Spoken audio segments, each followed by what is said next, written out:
Hello. Hi. Hi. Welcome to another episode of Let's Scream. Wait, what were you talking? I was gonna say, I realized I've never, now that I'm, really into TikTok as a 30-year-old, never made a TikTok about, our whole intro and everything. So I'm starting to, do all of that. Did you catch us dancing or no? No, I just got, the full screen with, the song to be like, guys, if you want to know what it's about, you gotta go to Spotify or Apple Podcasts or wherever this podcast is. That's amazing. Awesome. So how are you doing? Doing good. I got my vitamin water. This is the first time we filmed during the day. I know. It feels so strange. I'm slightly reddish because I'm in front of a window, so I have this beautiful red glow that looks good at night. But then I just realized during the day, it makes me kind of orangey. But yeah, the lighting is definitely different during the day than it is in our usual nighttime schedule. But exactly, I'm excited to be doing it during the day because we have a really cool guest. Yes, but before we get to our guest, because I like to keep our audience, suspense. What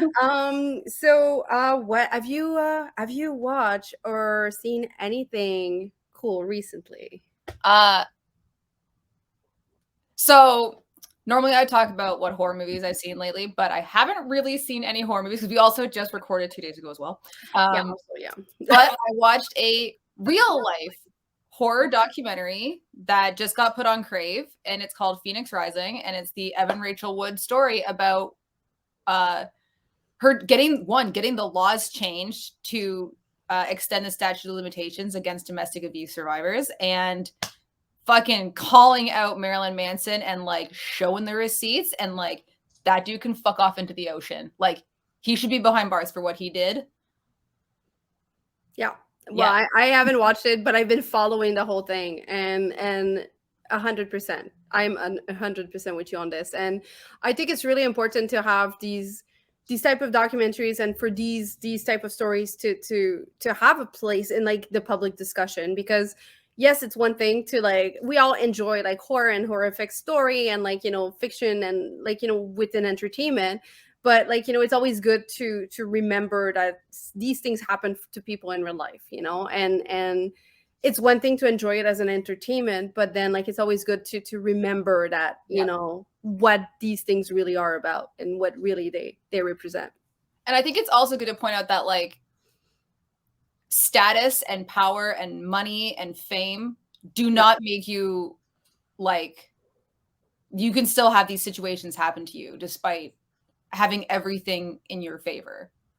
And it was very, very upsetting to watch. So if you get easily triggered by anything involving self-harm, suicide, drug use, rape, assault, ahead of time, heavily warned before watching this. But also know that a lot of positivity came out of it because she got the laws changed, and that will help so many people, because it's true, anyone who's been abused most of the time don't come forward and don't process it for years, and having that statute of limitations extended allows them to deal with it on a longer time period to really come to terms with things. Exactly. Yeah. But what have you watched that's maybe happier than this? Well, that is kind of hard to follow this. I mean, I think in our last episode, I mentioned Fresh. But I haven't watched anything, but I did finish reading a really cool book. Yes, Grady Hendrix. By Grady Hendrix, which is amazing. Everything that he writes is really fun. I was a huge fan of My Best Friend's Exorcism, which was his previous book. But this one, I think it has a special place in my heart because it's about the final girls, and we did an entire episode on this, which, heads up, if you've missed it, you can watch it. It's episode 4. Yeah, 4. Episode 4, all about the final girl. But I think what's really interesting, though, in this book, and that also kind of relates a little bit to what we were just talking about, is that it does bring this idea of final girls, who are the heroes of these horror movies, but it's brings it into real life, and it shows all the trauma that they endure as they continue trying to live a regular life, you know. And it's really great in that way of like framing it differently and bringing this realism back into this type of entertainment that we really enjoy so much, you know, so that we remind ourselves, like, you know, about how to be a human at the end of the day, despite everything that we enjoy watching. So yeah, I and I have my cat. Yeah.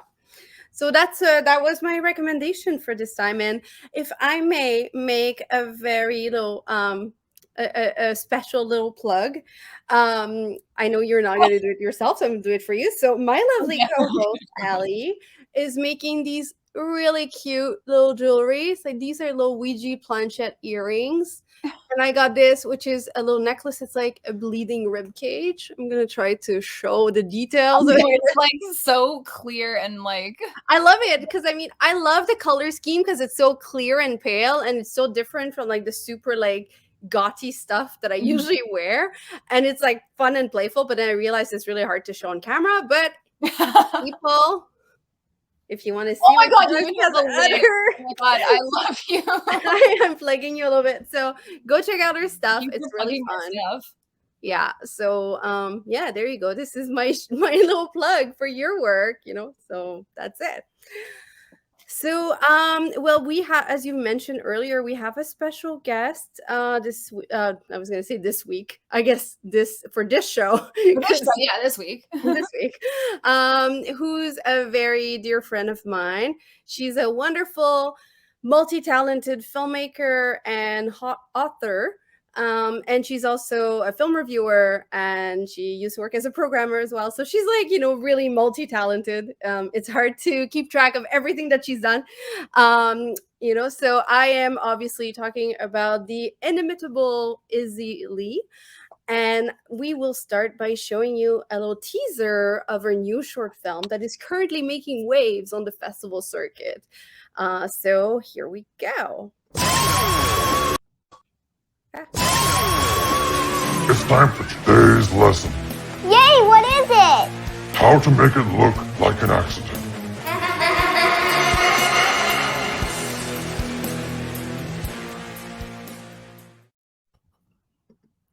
So wonderful. Oh, that like haunts my dreams. So, hello, Izzy. Thank you so much for joining us. I forgot to say that you are quite possibly one of the most punk rock filmmaker that I know, as this teaser can show. Yeah. So well, thank you. It's super fun to be here, man. Mm-hmm. Yeah, so welcome to our Let's Scream show. We tried to keep it fairly casual here. The whole idea is to kind of have a slumber party vibe, even if it's like pure, like broad daylight right now. Right. It could be nighttime in our hearts. Always. Yeah, always.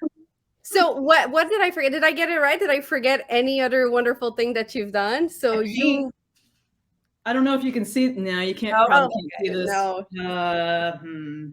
Maybe if I turn. Yay! Oh my god, that's amazing. That's so cool. Hold on. Almost. Stupid things, man. Hold on. If I put my hand up. Damn it. Here we go. Yay! Wow, it's beautiful. Oh, that's amazing. I love it. See some of it at least. It's gorgeous. I love it.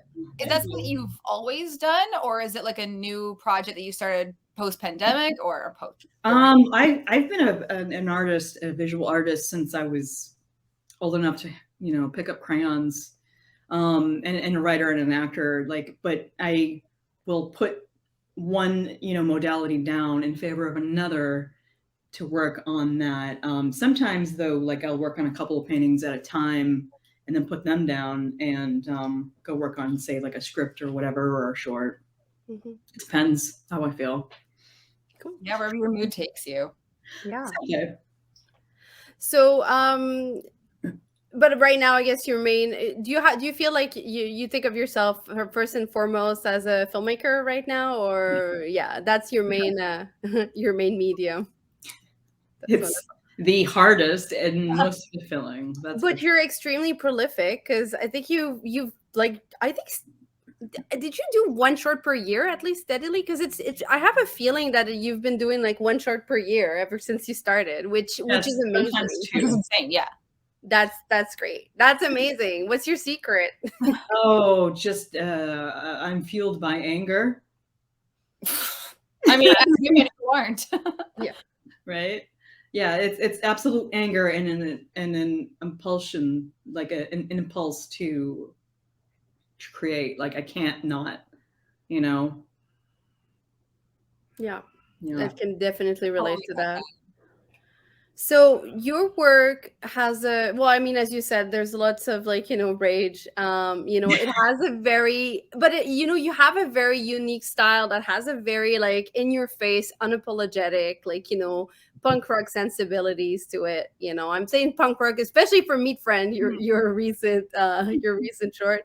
What drives you? Which kind of stories drive you? And like, how does that, is that an approach you want to cultivate, or is that just a matter of like all the different stories that come to you? Sure. Yeah. I mean, I seem to have two different sides of me, where one is really fucking weird and funny, and the other is like a socio-political horror.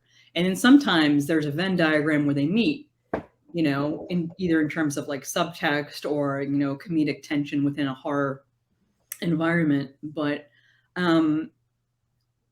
I got into filmmaking starting back in 2012 because I was so pissed off at the United States and the people who we fucking elect, to run our government. And, you might remember that legitimate, Yeah. which is, the whole legitimate rape bullshit. And I decided, well, I don't know what I'm doing, but I'm going to just fucking do it. And I caught the bug, and here we are. That's amazing. Do you I want to tell us a little bit more about your recent baby, Meat Friend? Meat Friend here is Love it so much. Meat Friend is made from latex and upholstery and some glass eyes and a lot of failure and maybe a little bit of American hubris, right? Oh my God. Amazing. He is a pile of hamburger meat that comes to life when a child microwaves him because, it's very scientific. Yeah. And he's also an ex-con, and he teaches her how to make a shiv and why, and about, maybe people have to go away if they owe you money and things like that. And basically what had happened was, living in this terrible pandemic prison that we are all in, I needed a heightened environment to take me out of this already heightened and crazy environment. And I needed to laugh, and I needed to make others laugh. And so finally, I'm going to be able to go see this with an audience for the first time next week at the Boston Underground Film Festival.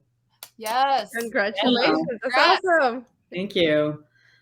It'll be really nice because not only am I in California these days in the Bay Area, but it's already played twice and I've not seen it with an audience. And it's one of my home festivals. The world premiere was Boston Sci-Fi. I used to program for both of them. And it'll be so nice to be in one of my home theaters, the Brattle. I can't fucking wait. Oh my God. So that's amazing. I can't wait to know about how audience will react to it. Yeah, me too. I think they're going to react great. So you're a film programmer as well as a filmmaker. Now, as a film programmer, you have to make decisions as to if a film is, for lack of a better term, good enough to be in this festival. Do you feel like that kind of affects your work as a film festival, as a filmmaker? Yeah, it does in terms of, I know that there are certain things that you should do in order to better your chances. Mm-hmm. I am really no longer like a programmer per se, but I still do screenings for like, I've done South by Southwest for the past 2 years. I've done AFI Fest. I was on the jury of Knoxville Horror, which... Yeah, you were. Actually, I was the one who suggested that we award you a special Jerry Prize for, you know, an incredible first short film because it's so Thank fucking you. good. So congrats. I want to see more from you. You will, I promise. Good. Keep going. Don't give up. It's fucking tough, but it is so worth it. But yeah, I mean, if you can make something really short, like under 10 minutes, 10 and under, short, tight, to the point, edited well, timed well, you know, hopefully acted, you know, decently. Effects, if they're good, great. You don't necessarily need like an amazing amount of special effects, especially if you don't have very much money, which a lot of us don't. All of that. But if you can tell like a short, punchy story, and then maybe with a gut punch or two, you know, your chances will be great. And if you go to these festivals, make friends, be very nice to programmers because they all talk to each other. Okay, don't forget. Gotta network, gotta sell yourself. It's not just about your film. Yes. Just, you know, honestly, be yourself and be friendly and just have fun. Yeah. Cool. So I've noticed, to come back to your work, in your recent short, like you tend to lean more into humor and like comedy than your earlier work was very political and very, I guess, like very well, nihilistic, you know, to play with your company name, you know. But I personally, I've come to discover a really fun side of you with Obliteration of the Chicken and Disco Graveyard, and now with Meat Friend, was just like, you know, just pushing it, like, you know, into this complete, like, you know, wacky humor, which I think is completely wonderful. How do you feel the like, what are the difference in your process, like, you know, when you compare your more serious work with the more comedic, or do you have a preference? Like, you know, I'm just kind of intrigued about how, like, you know, your how you see these two different sides of yourself. Yeah, I mean, I can tell you that the comedy is more fun to do. Yeah, definitely. They both, you know, the horror and the comedy, they both have meaning to me. However, they're both all about timing, tension and release, editing, delivery, comedic delivery and timing, and horror. Like I see it as two sides of the same coin, kind of like, you know, the types of films that I do. I started doing a little comedy way back in 2018 with my monster. And some people loved it, and some people were like, "Oh, well, I didn't expect this from you," and I don't know, like they're like, So I'm like, "Well, whatever, man. You're not gonna tell me how to fucking run my life." And I'm like, "I'm gonna do more comedy, so fuck you." And we did, you know, Obliteration of the Chickens, and it got like a crazy good response, which after my monster was, you know, mixed, I found a little shocking but really encouraging. And there were certain programmers that encouraged me to keep going in that vein. And I was like, if I feel so inspired, then yes, I will. And I did. It was fun. Although I will say that filming Meat Friend was the most difficult short of about the 20 that I've done. Just in terms of like, there's a puppet, which took, you know, 6 months to get to me.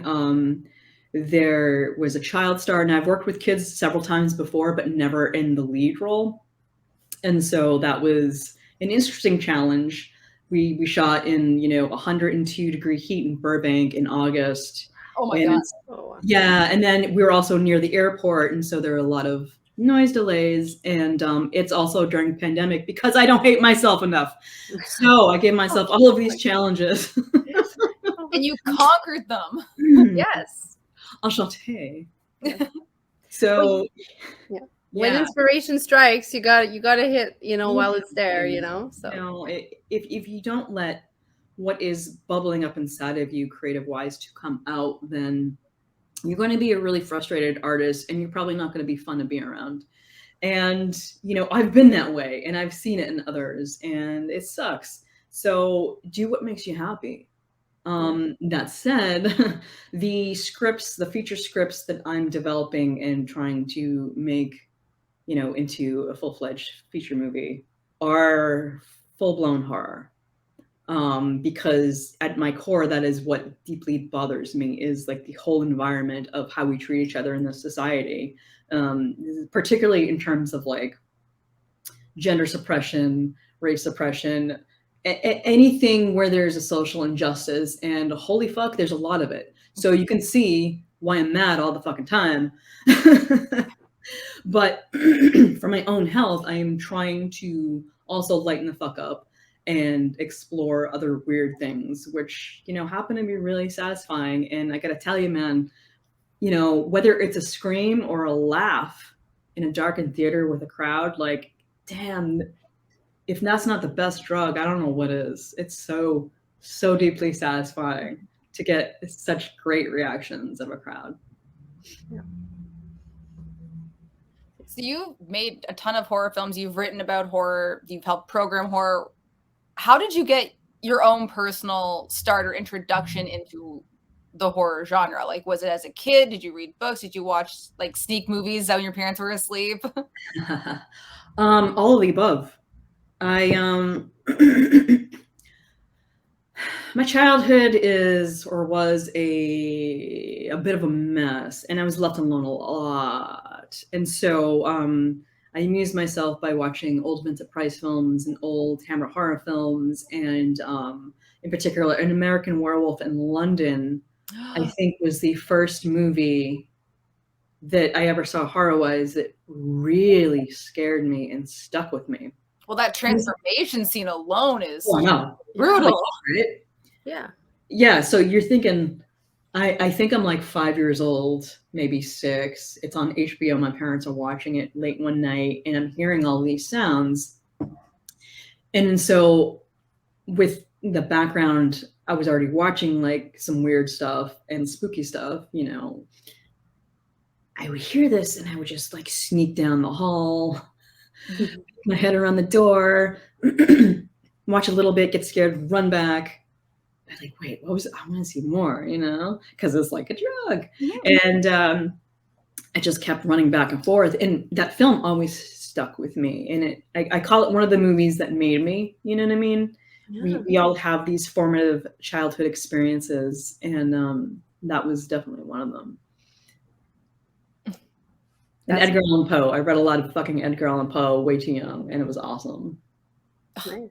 So yeah. Well, speaking of author, you also write. I think you short fiction stories, and I'm kind of curious, like how because that's also you've contributed to numerous anthology film, and do you see a difference between your work as a filmmaker and your work as a writer, because these are two very different medium, and I think people, they like to kind of merge the two as being the same, but I think they're just very different. Like, there are certain things you can get away in film that you can't with the written word, and vice versa. So I'm just curious to know a bit more about your work in that regard. And yeah, sure. I'm about to be published, I think, for the 7th time. And if I can get my act together, I'll have a collection of short stories coming out maybe late this year. I'm not sure yet. Oh my God, heck yes, that's amazing. Thanks. Yes, all around. You're just fucking crushing it on all the platforms. Yeah. Yeah. It's gonna be cool if I can finish writing this script that I feel like I'm never not going to be writing. Like, writing this thing forever, trying to go back and forth is a little hard between a script format and a prose format. But in terms of the fiction, man, I gotta say, it is so much easier because I only have to rely on me and just typing something, versus film is extremely collaborative and you have a crew. And I always say, we are nothing without our crew. We need the support. I really need the technical expertise. I've really grown as a filmmaker in the last couple of years, with lockdown and studying stuff. But at the same time, I'm not going to go and teach myself fucking VFX. That's exhausting. Like, I know that I'm going to fucking suck at it. Why bother? So I try to surround myself with, talented individuals that can make my ideas happen and come to life, and they come up sometimes with even better ideas than I would have ever. And so that is so wonderful, but trying to get a feature made is next to impossible. I'm not gonna lie. But I can sit down at the computer and I can write. And in fact, I don't have to write to a budget. So that's another thing that's fucking wonderful. So say, for instance, I just wrote a story called I Am a Cat. And it is about this, undercover, secretive woman in black type person who's been turned into a fucking cat by a cult leader, and she's bringing him down with the help of, some other like men and women in black friends. And it's all sort of first person stream of consciousness. And, in its current form, I might expand it. It's very short. It's less than 2,000 words for this anthology for Nikon, which is Northeast horror writers convention type thing, which takes place every July during Frontiers, which is why I can almost never go to it because it conflicts and I can't teleport, unfortunately. But writing fiction can be super freeing because you don't have to worry about budget or crew or schedules and call sheets, props, and did we forget this or that or whatever. You could just rely on yourself and then write as crazy as you want and not have to worry about trying to find a budget. It's great. Heck yes. So who have your biggest influence have been in or out of horror? Who has really just inspired you? Wow. Okay. Still back to Poe, Hammer Horror, Vincent Price with the Edgar Allan Poe, Roger Corman AIP cycle, which was beautiful and luscious. John Landis's, 80s works were fantastic, aside from his personality. Yes. Yeah. David Lynch, David Bowie, David Cronenberg, so many Davids in the world. All the Davids. All the Davids. John Carpenter for fucking sure, because he also has that big fuck you to authority and social political dig that it runs through my veins. Love Carpenter. Man. So many. In terms of maybe more modern stuff, it is harder to parse that out, but I thought Fresh was fucking incredible, and that is a first feature, which is yes, that was a Sundance movie. Nia DaCosta's Candyman, holy fuck! If I can make anything even a smidge that good, I'll be happy. A couple of years ago, Adam Egypt Mortimer's Daniel Isn't Real. I love it so much. I'm mad I didn't make it because it's just all my wheelhouse. Cosmic horror and mental illness and demons within yourself that you get to fight, and toxic masculinity, holy shit, and painting and boxing and so many things. There's a lot to be inspired by in the world. And then of course there's the actual world, which is very anger inducing, but I use anger as a fuel so as to not either hurt myself, others, or land in jail. Of course, you need to have that safe outlet. Yeah. Well, you talked about how many amazing women that have inspired you, and because you've been a programmer, you've been on juries, are there any people in the indie world who you could see being the next so-and-so, the next Nia DaCosta, the next anyone that you've seen particularly? Wow. I might have to think on that for a while. There are so many brilliant filmmakers, some of whom discover that the world of film is not what they thought it was, and they just can't deal with the constant rejection. Every day in this industry feels like a punch in the face a lot of the times, whether it's intentional or not, and I think a lot of it definitely is not. but it is hard to not take things personally sometimes. Mm-hmm. For sure. You have to fucking be resilient. That said, there are so many wonderful up and coming women filmmakers in the horror space, particularly, that I see. They're gonna be fucking rock stars if they get their chance in a budget. For real. I think, Allie, that you're one of them, and Maude, from your writing that you've been doing lately, holy shit. I can't wait to see you like do your next feature. It's gonna be dope. Allison Eve Hammersley had a couple of shorts that were really great. A.K. Espada, she's out of New York, same thing. There are so many people, and it's just like it is hard to think of just a few, but Adam, of course, is one of them. Justin Benson and Aaron Moorhead are going to direct my favorite show now, Loki, which I met them at Fantasia along with Dave Lawson in 2014. Holy shit! Wow, yeah. They are already incredible. They're already they're already directing Marvel. It's fucking insane. They are stars, and I love them very much. It's really crazy to watch someone's trajectory, having known them for so long and being like, crazy. I remember when you were just this little nerd kid at Fantasia, and now you're working with Marvel. I know. Yes. Oh my God.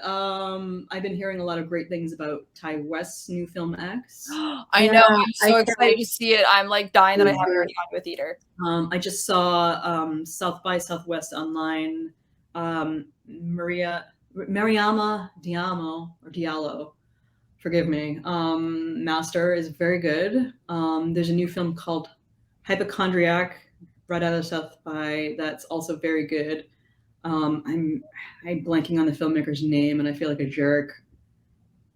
But there is so many wonderful films coming out from new filmmakers, and it's really cool. It's really inspiring. And Alice Waddington, who was it Paradise Hills a couple years ago? She's fucking great. I love Paradise Hills. The visual aesthetic of that movie was beautiful. Oh God, I know, right? So good.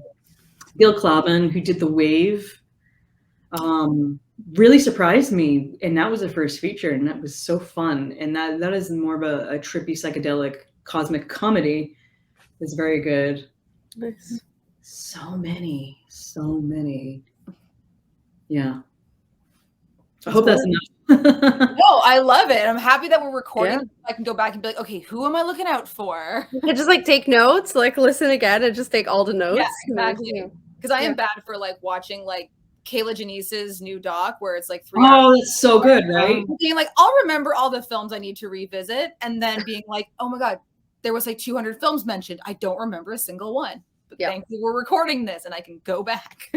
Yeah, I mean, I think I have a list somewhere that I can drop into this chat even. Nice. She as a doc filmmaker is fucking great. I was staying with her when she was editing that, and I was shadowing Adam in LA on Arch Enemy.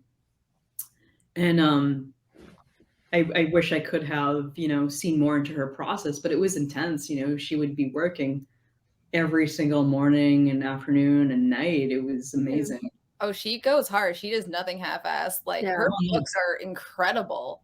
Yeah, that's another Fantasia friend, man. Like almost all of my fucking greatest friends, my oldest friends are from Fantasia. It's insane. I love it so much. Fantasia. That's it. That's how we all met, which is amazing. Yeah. Right? Exactly. Also, I feel like this being episode 6, we have now talked about Kayla Janice in almost every episode. Yeah, that's exactly what I was going to say. We have to eventually on yet? No, not yet. We will. We should. Yeah. Well, not we should. We will. We know that we will. And, we will. It's just very funny because I was just going to say this. I'm like, I think at this point now we have officially mentioned her or her book in every single episode. So so good. So it's going to be weird if we don't have her on the show. It's just going to be us writing love letters to her. Yeah, she's doing a new edition of Psychotic Women. Yes, I'm so excited. So good. That is my favorite. Another book coming out too, the Cockfight one. Yeah. Truly, everything she does is wonderful. So I'm like, I'm like here for it. Like, take my money. Let's do it. Yeah. All right.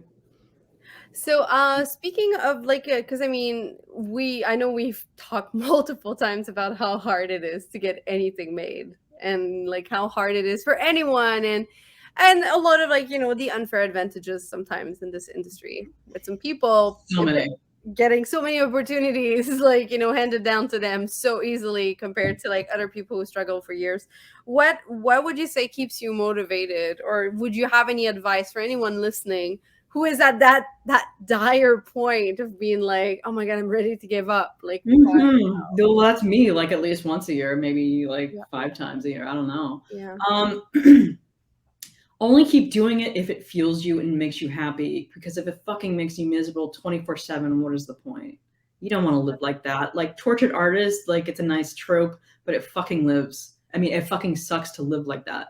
You know what I mean? You have to sometimes put things down, take a step back. It's one of the reasons why I work in so many different forms of art, whether it's like painting, writing, drawing, like, acting, filmmaking, whatever. It's all part of the same thing that fuels me.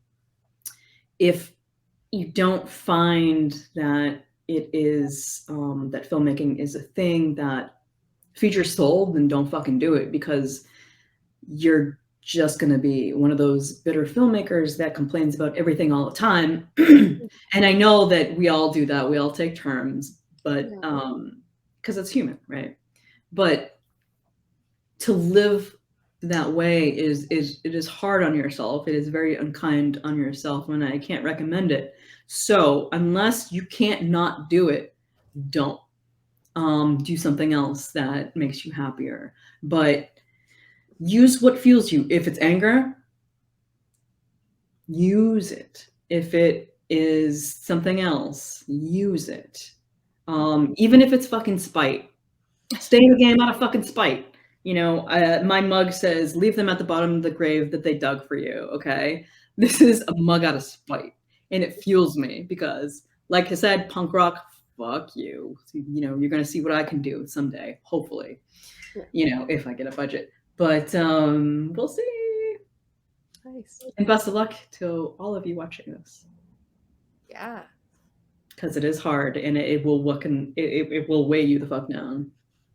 Yeah. So when you speak a lot about budget, a lot of your films are very minimal cast, minimal locations. Is it written that way on purpose because it's easier to kind of afford 1 or 2 locations and a handful of actors? Yeah, it's written that way because I have $5 all the time. So I self-fund with very little money and credit cards, and sometimes some very kind friends that are in much better situations that want to see fun things happen. And I'm quite grateful to them for their support. Yep. So yeah, I mean, the thing is, so I'm looking for a budget for feature for sure. I don't know how big or how small it's going to be, but whatever it is, I have to use it and make it work. So anything that you have or don't have, you just forget about, oh, I wish I had this, I wish I had that. That's all of us. I get it. Use whatever you have, and somehow you have to make it work, because otherwise you're just going to be upset all the time. So, I mean, I wish I was born rich and connected too, and whatever, but there's no sense in, just dwelling on that. You just got to do it. If you really want to fucking do it, you got to do it. Yeah. So speaking of working with friends, I'm going to take a moment to show a little teaser for another one of your short, which is also a great example of a very social issue tackling film. So, and then we can talk more about it. Welcome to Future Horizons. Oh, Welcome to Future Horizons. It's good to have you. Come on in. With no work in over a year, I just don't know how much longer I'll have a place to live. We'll take care of your baby. You've had a tough time. You can relax.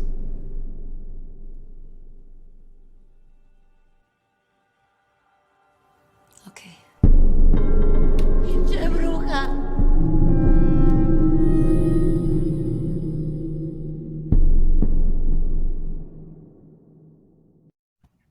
So obviously, for those who have been watching us, they will recognize also Gigi Sol Guerrero, our wonderful guest from episode 3. And also for anyone familiar with your work, there's Casey. Oh, I'm blanking on her family name. Lensdale. Sorry. Yeah, yeah, that's it. Who you've also worked with on, like, you know, I think a few other shorts, or Postpartum. Okay, postpartum. Okay, I couldn't remember if it was postpartum and another one, or if it was just postpartum. So I think there's just the 2. okay, perfect.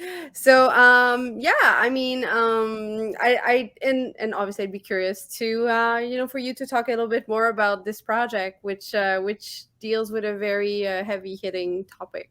Yeah. So ReHome is going to be on Shudder, I think at the end of May. Yay. As part of their Etheria collection season 6. Yay. And let's see, I wrote it in late 2018, and we shot it in, I think, November 2018 in LA.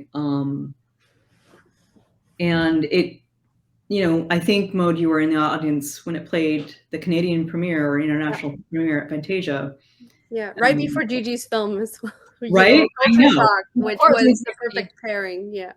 Culture Shock, right? Yeah. And she was there, of course, and it had been paired a couple of times together, and it was just so funny because we never planned that, you know. But clearly, this is the world that she comes from Mexico, and is living in Vancouver, and is a brilliant filmmaker in her own right, and an amazing actor too.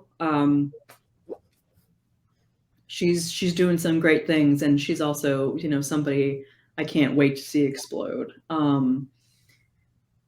It is, ReHome is a reaction to another of the fucking nonsense things that my country has done here in the US, like putting children in cages, and like, how the fuck, like, wow. So many things to wrap your head around, and you can't, and there's so much cruelty there. And of course, you know, this was all led by that, you know, habanero Hitler, who's down in Florida, like chuckling it up. And I don't know why the fuck he isn't in federal prison, but hey, here we are. And so making these types of films is a way for me to get out my rage the only way constructively that I know how. And it is social justice. So in this short, we are in the near future under the same fucking administration. The wall is built. The divide between rich and poor is enormous, as it is, but really, really worse down at the border. And so Gigi plays a character who is quite down on her luck, and there has been a privatized system where you can rehome your child. It's like sort of give it up for adoption, but not quite.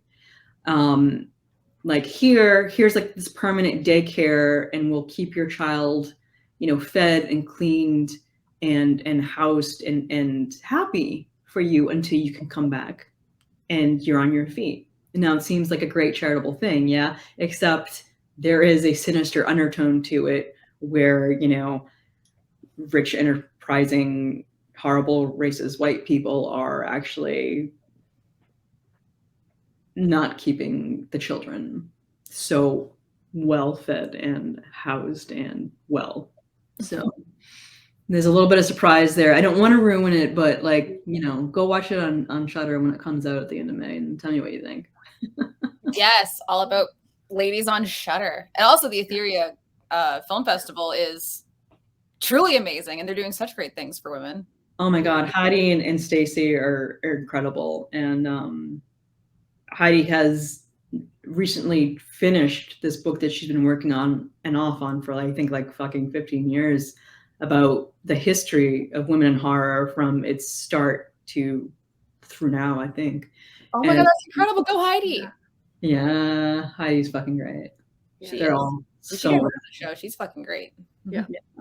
And Stacy is also so wonderful. Both champions of women in the industry. This is not a women in horror question whatsoever. I'm just always curious, and I always like asking this when people work with babies. Was it like was that a real baby all of the time? It's a real baby. It ends up crying at the right places, which is fucking amazing. Nice. That is Miguel and Tiffany Rodriguez's baby. And Miguel runs Horrible Imaginings Film Festival down in Santa Ana. Oh, amazing. Yeah. And she's like maybe 4 or 5 now. I'm not sure. Maybe 3 or 4. Probably 4. I don't know. But so he drove up from San Diego and allowed me to use his wonderful little child in the movie. Yeah. That's wonderful. I love it. Yeah. Yeah, it was nice. The baby was great. She was a pro. She was either laying there doing not much of anything or being fed or whatever. And then when they start to yell and fight at the end, the baby's just like, because it's just a natural human reaction, just looking around and wide-eyed and starts crying. Oh my God. It was perfect. And that was a 1-day shoot. We got really lucky with the baby. Oh, wow. That is really lucky. Because I know that there's a whole thing where like babies can't be under the lights for so long, and you have to like swap out babies with like fake ones that you just hide with like a swaddle.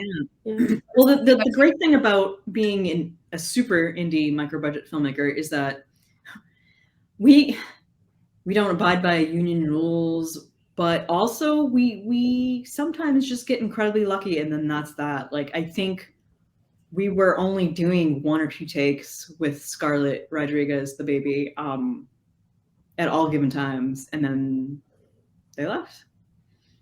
That's amazing. I got incredibly lucky. Yeah. Yeah. 1-day shoot, 2 locations, dolly slider. Like, I can't even believe. Like, if I was a seasoned industry veteran, I'd be like, you can't pull it off. So sometimes having that, punk rock indie spirit will be like, oh, don't tell me I can't do something. Watch me do it. Mm-hmm. Yeah. So with, so you've tackled, like the immigration situation with children in cages. You've tackled like postpartum depression, the legitimate rape comment, also Picket, which was about anti-choice people. Those fuckers. Yeah. And Rites of Vengeance, which obviously is a big slap in the face of the Catholic Church. Yeah. Is there any? Oh, and there's more of that coming, by the way. If I get to make this one feature. Oh, nice. Yeah. Well, I was just gonna say. So what's next? Like, what's the next? Is there another big issue that you really are dying to tackle, or that you just really want to touch on, in your work? Yeah. Well, I will speak just a tiny bit about the feature that I'm writing. It has a lot to do with gender and patriarchy, in terms of like more of a subplot, but the way that it can sort of hang over your life, and it is, and it's always been connected to other patriarchal institutions like the Catholic Church. And so the main story at whole is not about that, but it becomes more and more intertwined as the film goes on. And in fact, I want to tell you guys so much, but it's, maybe I'll tell you after when we're not recording, but it's going to be a fuck you. It's going to be a big fuck you. At least with the last scene in the last shot. Wonderful. Love this. I can't wait. I can't wait to fucking be able to make this. Oh my God, guys. I can't wait to see it. Yeah. Well, I had another quick something that I'm intrigued, because I really want to touch on these 2 films, because it feels like, because the rest of your body of work is so strongly leaning in one direction, we not say overlook, but I don't want to forget them.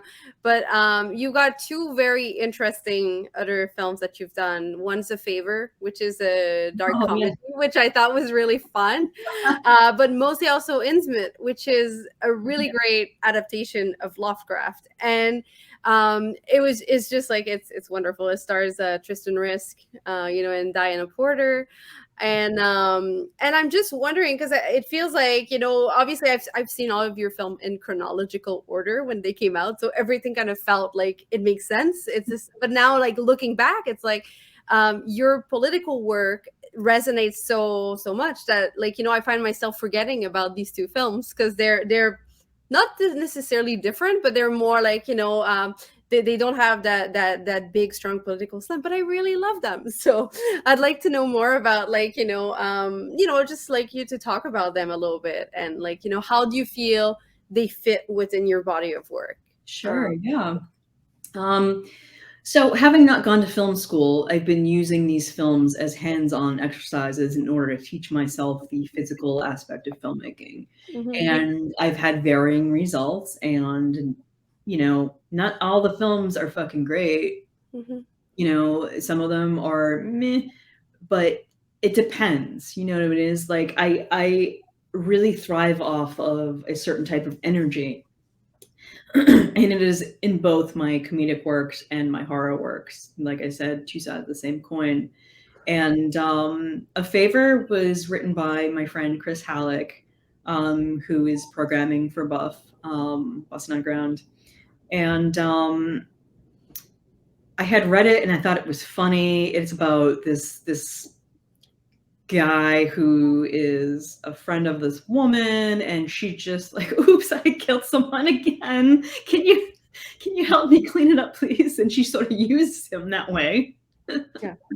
And a couple of bodies pile up, and some of the acting is good, and another of the actors not so good. And that was a teaching moment, where I was trying to be inclusive and cast, some demographics as, comedic elements, but they were maybe not the greatest non-actors to cast. And so I learned from that. And it was fun. We had a lot of fun making it. And it's kind of like, oh, this dude died while helping me, and all the other dudes died. Oh, oops. Which is, something I see a lot in your work too, Maude. Which is always a joy, right? Oh no, some guy died. Oh shit. Oh no. Yeah. Right. And that is, a reaction to having been suppressed by men our whole lives now, isn't it? I'm pretty fair. I can, in saying it, I can speak for a lot of us here. Yes. Was that? Yes, 1000%. Blanket statement, yes to pretty much all women. And Innsmouth, oh my goodness, that was on Shudder a couple years ago, and holy fuck, the comments from all these bros. So Innsmouth is Lovecraft, Shadow over Innsmouth. If you want to use the correct title adaptation, The Shadow over Innsmouth. Lovecraft, not a good dude. Weird writer, sometimes good writer, sometimes what the fuck? I don't even know what you're saying, because you're describing the ineffable with all these adjectives that make no sense. Okay, well, okay, that's fine, I guess. Cosmic horror is the stuff that I relate to, and the creepy atmosphere as well. But I decided to flip the script in terms of gender and make women the stars of everything, and have men being the background, my husband included, in non-speaking cop roles. And it's about Detective Olmsted going to Innsmouth and investigating a couple of creepy murders, and then getting pulled in by Tristan's character, who, little Ms. Marsh runs the fucking town, and she is monstrous, feminine to the max. We were shooting, oh my God, which one was it? I've done so many that they sort of blend in together. Because sometimes I also will shoot at the same time. So when I flew Tristan in from Vancouver to Boston, we shot a little music video called Arya Tara, which was part of this whole other concept album / performance piece art thing. And man, I'm gonna have to bring up my own IMDb to remember the name of this other one. But it was the revenge porn one. Yeah. And her ghost getting revenge on this guy. But anyway, so on that set, Tristan had told me about this special trick that she used to do at certain gentlemen's club in BC, And I said, what the fuck? I will put that on fucking film. I will do it. And she's like, let's do it. I'm like, okay. So I brought her in like another 4 or 5 months later, and we shot Innsmouth, and she did a super racy X-rated thing with an eyeball and a place where the sun don't shine. And there was a lot of fun had, and a lot of mad bros. Yeah, like what, for example? I'm just kind of curious. Like, oh, the bros? yeah, the bros. The fucking Shutter comments. Wow. Like, the Shutter comments are always a dark place to go. they are a dark place. So if you're a filmmaker, I suggest you don't read them. Same with YouTube comments. If you have films on YouTube, which I do have 2. I have My Monster and Rights of Vengeance on YouTube. Cool. We'll put the links below. Yeah. And so just stupid shit like everyone involved with this film should throw themselves into traffic. Like, what else? Wow. Yeah. The anonymous threats from men on the internet. Yeah. You know, like just dumb, horrible shit. I'm sorry. Sorry to hear this. That's fine. Yeah. Whatever. It's not made for them. They're pissed about it because they don't have enough fucking content from the beginning of time that's all about them, for them, and by them. Exactly. Boo fucking who. Zero sympathy for them. Yeah.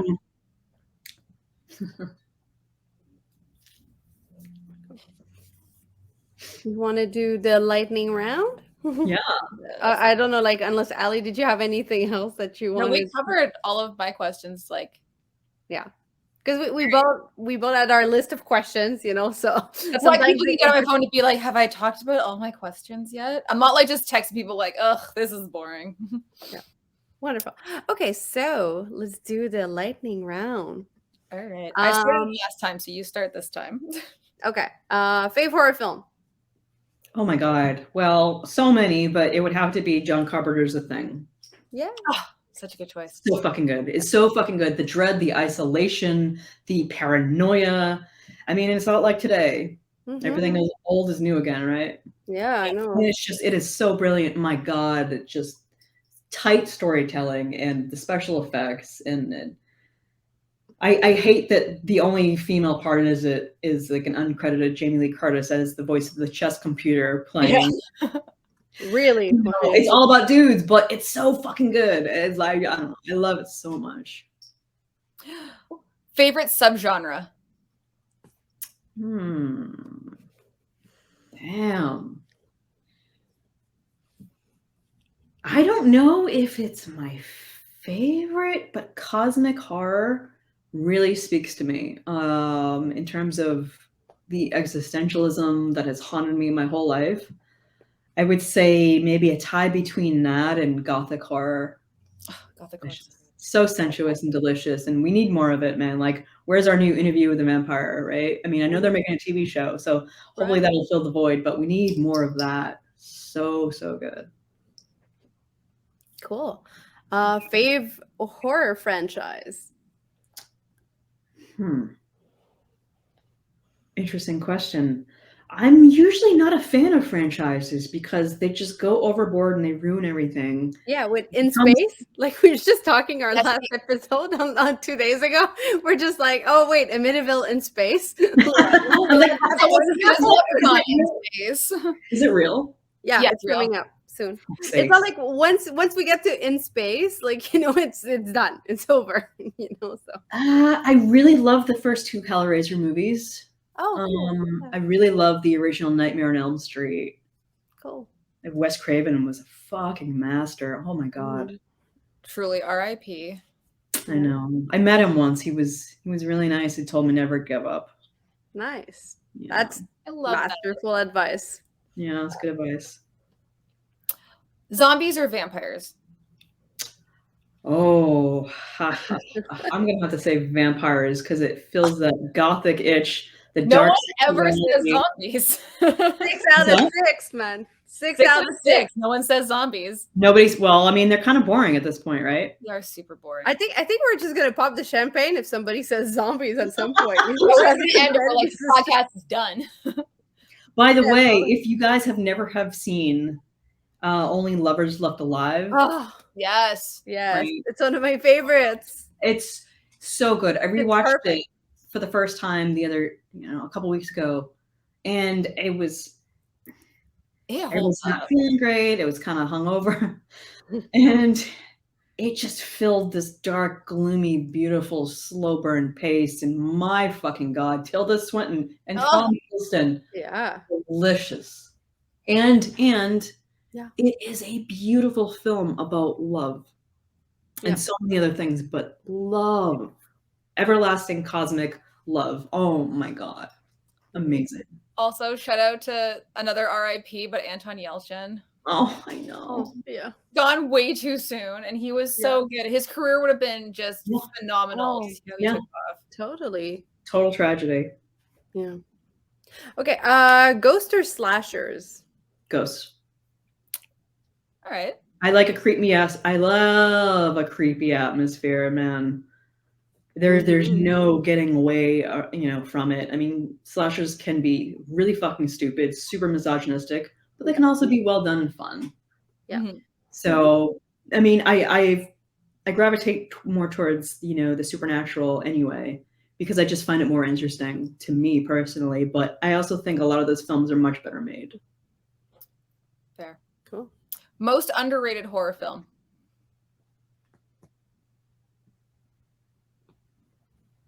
Man, I'm gonna have to go with Cabin in the Woods and fuck the haters, because that Solid movie's choice. really fun and it's really well made, and Sigourney motherfucking Weaver.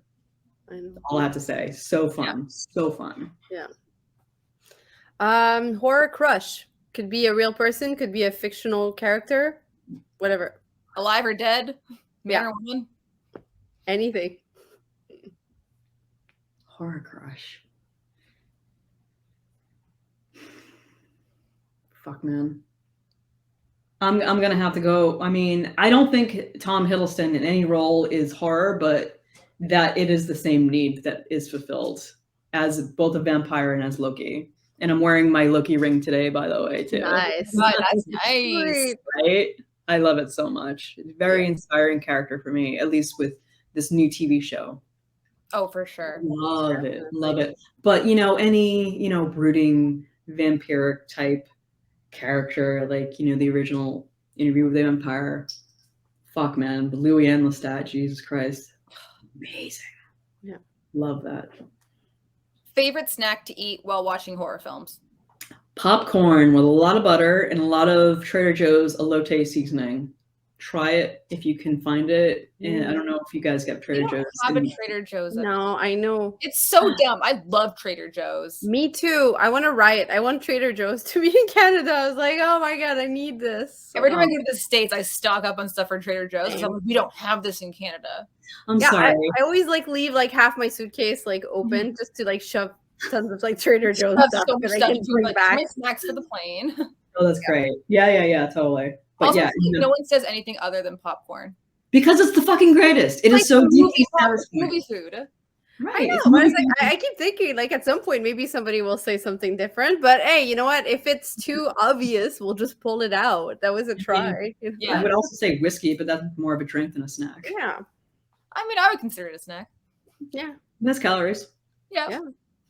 So once again, could be fictional, could be real people. The horror edition. Fuck, marry, kill. Fuck, Mary. Who Really? are your picks? Oh my God, dude. Should we start having 3 lined up to choose from? Sure. Because last time we did Interview with the Vampire, so Tom Cruise, Brad Pitt, Antonio Banderas. Yeah. Although I like when we leave it open. I don't know, because I'm someone who likes to break the rules, but that's just me. Oh my God. I just feel like because the horror genre is so big, it's like, well, I'd probably kill a lot of them. Oh my God. So many people need killing all the time. If it's these 3, fuck Antonio Banderas. It's Latin. Really? I feel like he'd be so good in bed. Exactly. Man, passion is a thing. Yeah. Kill Lestat, even though he's wonderful, but he's a fucking mindfuck. And marry Louis because he has the best head on his shoulder. Yeah. And they all have such good hair. Oh, I'm a sucker for long-haired anybody. Well, Well, here we are. Yep. If you could remake any film or adapt a book, what would it be?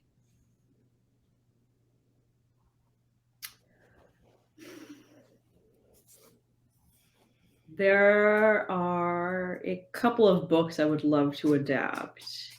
Oh my God, so many books. I know so many amazing authors. The remaking by Clay McLeod Chapman, yeah, is a really great book on making horror movies and a folklore legend / witch. It is really interesting. It's set up in a 3-act structure, where a child actress is playing a little girl ghost based on a real tragedy where these asshole dudes burned this woman and her daughter to death alive, because of witchcraft in like 1931, which, the timing doesn't seem right, 1931 for burning people alive in this country. So I don't know about that, but and then it was made into a movie, which was basically, the author has told me, let's scare Jessica to death fan fiction. Nice. And then a tragedy happened on that set. And then that would be like 1995. And then flash forward to, I think it was 2016, and the denouement and new tragedy and just so much craziness. It would make a great TV series. There's a series of books by a writer down in Texas. I think she's either Houston or Dallas. Her name is Elsie Barlow, which has to do, there's a trio of books, Peak, Parish, and I can't recall the other one, but it's also a P name, I think, a title. And it is about a really fucked up young woman who was raised in a cult and forced to assassinate people at behest of this cult. And she ends up discovering so many crazy supernatural secrets. Like, this guy is keeping, basically an angel prisoner in the basement and feeding off this guy's soul. And there's a whole heaven hell fucking thing. It's nuts. And it is so well done. And this woman is such an amazing, flawed, angry anti-hero. I love it. That would be another one. The Lottery by Shirley Jackson. Yes. Deserves a great fucking update. My God, so many. There's some, stories on my own that I'd love to do. There's a story called Demons of 1994, which is in a pizza horror anthology, which takes place, and you guessed it, in 94. And there's a whole, spell book and a demon they summon, and they kill their bullies and everything. But then it gets out of control really fast. So that would be really fun to do. I think actually Let's Scare Jessica to Death could really use a good remake. It is incredibly creepy and atmospheric, but it's not the greatest movie.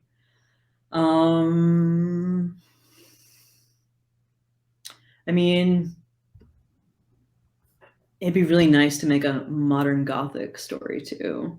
Mm-hmm. Maybe some, Oh my God, yeah. folklore set in Ireland would be fucking great. Yeah. Totally. So many ideas, but that's all I got for now. Cool. I mean, that was a lot, so I'm very excited to see what you do. Yeah, me too. Well, okay, so next question is, it's very similar, but I guess I'll have you pick one. What would be your dream project? It could be something that you've already mentioned, or it could be something entirely different. But yeah. Man, a dream project would be just working with like Tilda Swinton and Tom Hiddleston and like all these incredibly classically trained actors over in the UK and Ireland. They are just phenomenal over there. Holy fuck. That anything with people of that caliber, would be a dream come true. Working with another hero of mine, Guillermo del Toro, he executive produces a lot of stuff. That would be another dream. And maybe that's not entirely out of the realm of possibility if I can get to a place where my my work is at a higher caliber because he's a friend of some friends, and so anything can happen. I'm not sure, but that would be incredible. His work is just jaw-dropping in terms of the production design, the art direction, and everything. Oh my God. It's just, I can't say enough about how inspiring Guillermo has been to me. It was really nice to meet him at Fantasia too. Yeah. Oh, It's so insane. I got to talk to him for a couple minutes, but just a couple. Yeah. Yeah. I feel like this question has already been answered as well, but our last question was if you could work with anyone in the world. Let's go with Tom Hiddleston right now. Fucking amazing. Tom and Tilda, holy fuck, man. Tom and Tilda forever. I want them to like have a TV show together where they just live in a house and it's like a reality thing. Like, that would be fun. That'd be really fun. Like Only Lovers Left Alive, this series. Yeah. For like 11 seasons. No, there was all the money to make that. Yeah. Oh my God. I mean, they would hire, I mean, it would have to be Jim Jarmusch, I'm sure. Yeah. It would be amazing. There was an episode of the What We Do in the Shadows show where Tilda came in and has her characters. Yes, I know. I was dying. Me too. So, that episode is so brilliant. And all of the other actors also that they refer, like, it's like, oh, Brad and Tom couldn't be there. I'm like, that's amazing. I love this. And like Danny Trejo's there and like Jermaine Clemens. And I'm like, oh, thank you for bringing all of these wonderful people back. Yeah. Take a Waititi. I ended up walking straight into that guy a couple of years ago. I would say like 2014 at the Overlook Film Festival. No, wait, it was called the Stanley Film Festival that time at the Stanley Hotel in Estes Park, Colorado, which is where Stephen King wrote The Shining, where McGarris filmed his TV series based off of that same book. That was funny. That was so funny. My God, but yeah, I mean, I'd love to work with Taika as an actor. Holy fuck, he's amazing. Writer, director, actor. Jesus Christ. Even in like really small roles where you don't really clue in that it's him, like in the new Suicide Squad, where he plays the rat girl's dad. I'm just like, oh. Yeah. Also in Jojo Rabbit as Hitler, I was laughing so hard. That whole opening scene, I couldn't deal with it. That film is brilliant. It's Holy so shit. brilliant. So brilliant. My God. Yeah. He's definitely a filmmaker that I really like, how he does like these big Marvel movies, but then he still makes these other projects that are still purely him. Sometimes you're gonna see a director, and then once they make it to the studio system, then they just stop being themselves, like, and they just because they're not allowed. But he's been able to be himself. Exactly. And he still continues making other projects that are outside of the studio. That's not a arguably a multi-million-dollar. Yeah, I mean, I gotta say, man, like I am shocked at how good Marvel has gotten in the last couple of years with bringing on fresh new talent and allowing them to keep their voice within the parameters of what they're trying to do. And so many of their characters come from trauma. Like, holy shit, I never expected this kind of depth from superhero shit. It's fucking great. And honestly, it's really inspiring. I was able to jump onto the Sundance collab webinar with Victoria Alonso, who's one of her and Kevin Feige basically run Marvel. And she has like this view on life with a philosophy with super like creative things to say and such deep meaning.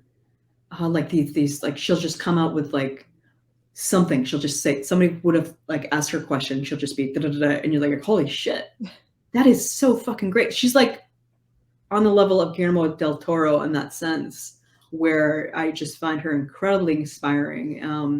If you like, look for her online for any talk she's given. Like, she's amazing.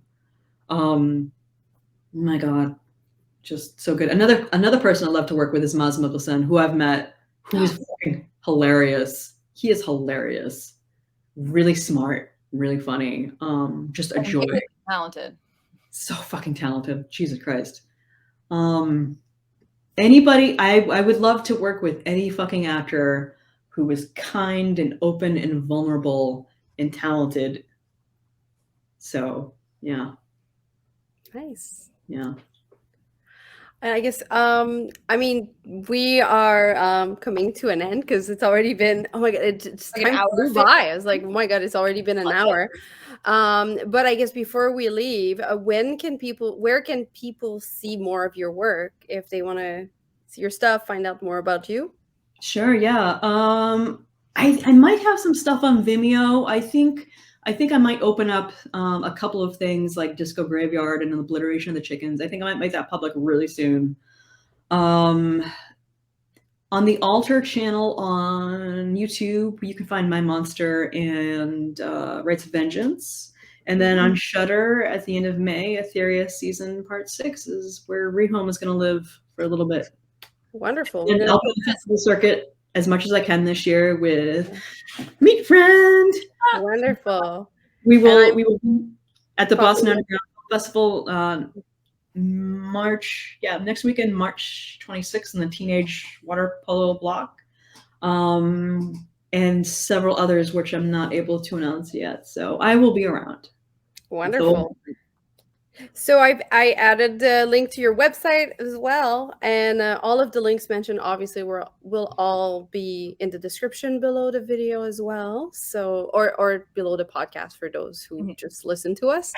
And here's your Amazon author page for those who want to read your written words. Thank you. And I'm gonna pull up the links to My Monster super quick here. I'll throw it in the chat. Yes, obviously. Let's see.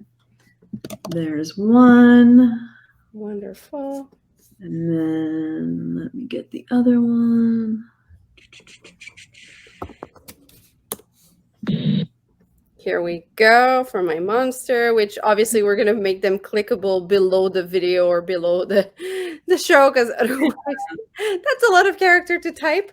I'm just putting them there still, for the exercise, for those. And there's Rites of Vengeance as well. So wonderful.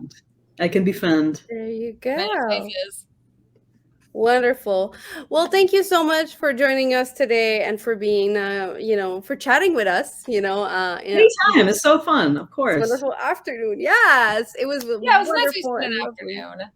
Yeah, and it's so inspiring, and that's, I guess, that's always my thing. Like I feel like every person that we talk to, I always feel so inspired by everybody's journey and everyone's inspiration and how they use the genre and make it their own, and I can just really hope that our listeners feel as inspired as I do. And as I think Ali does as well. I don't want to speak for you, but I know we've mentioned. No, it's cool. You can speak for me.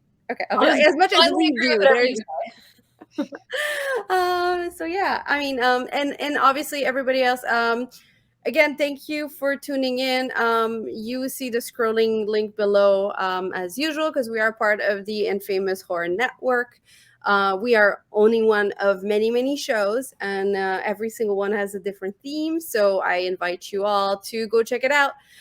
We also have a Patreon for the entire network where you can get a little exclusive, like, for example, this discussion is ending now, this show, but we're going to continue chatting, and you can hear what goes on after we stop the show and what we talk about on Patreon.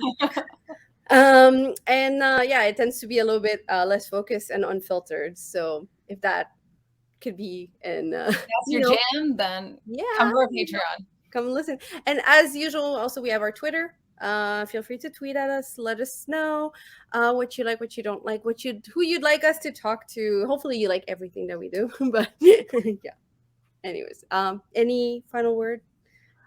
Be a good human being. Whatever you do, whoever you are, it makes a difference, not just to yourself, but to others. And thanks for having me on.